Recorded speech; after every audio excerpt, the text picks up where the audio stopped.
कबूतरों का जोड़ा और शिकारी। एक जंगल में एक पेड़ पर एक कबूतरों का जोड़ा रहता था। एक बार जंगल में एक शिकारी आया। वे बड़ा निर्दयी और अत्याचारी था। पक्षियों को मार कर खाना ही उसका काम था। एक बार के बिछाए जाल में कबूतरी फंस गई। वे उसे लेकर जैसे ही चलने को हुआ, वैसे ही आकाश में बादल छा गए और मूसलाधार बारिश होने लगी। वे सर्दी से ठिठुर गया। वे एक बड़े वृक्ष के नीचे बैठ गया और बोला, यहाँ जो कोई भी रहता है, मैं उसकी शरण में हूँ। जो मेरी इस समय सहायता करेगा, मैं उसका जन्म भर ऋणी रहूंगा। उस पेड़ के खोल में वह कबूतर भी था, जिसकी कबूतरी उस शिकारी के जाल में फंस गई थी। कबूतर उस समय पत्नी के वियोग से दुखी होकर विलाप कर रहा था।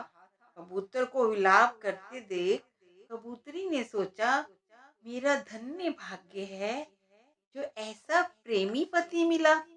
पति का प्यार ही पत्नी का जीवन है। पति की प्रसन्नता से ही स्त्री जीवन सफल होता है। मेरा जीवन सफल हुआ। ये विचार कर पति से बोली, पति देव, मैं तुम्हारे सामने हूँ। इस शिकारी ने मुझे बांध दिया है।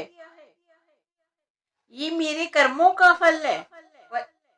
तुम इस शरण में आए हुए की रक्षा करो।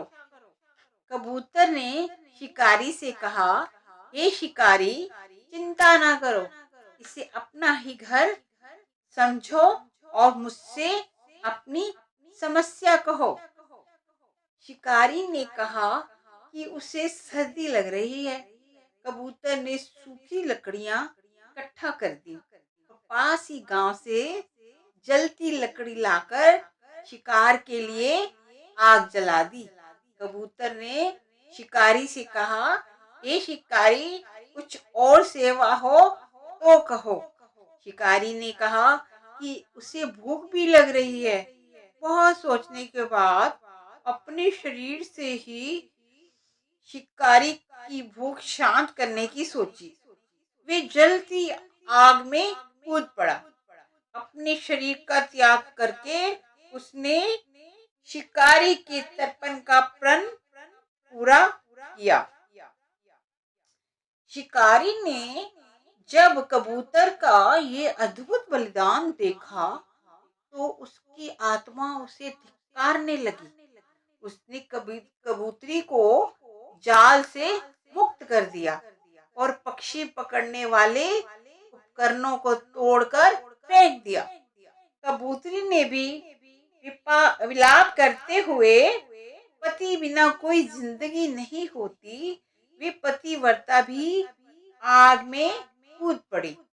इन दोनों के बलिदान पर आकाश से पुष्प वर्षा हुई और शिकारी ने उस दिन से प्राणी हिंसा छोड़ दी। परोपकार ही सबसे बड़ा धन है।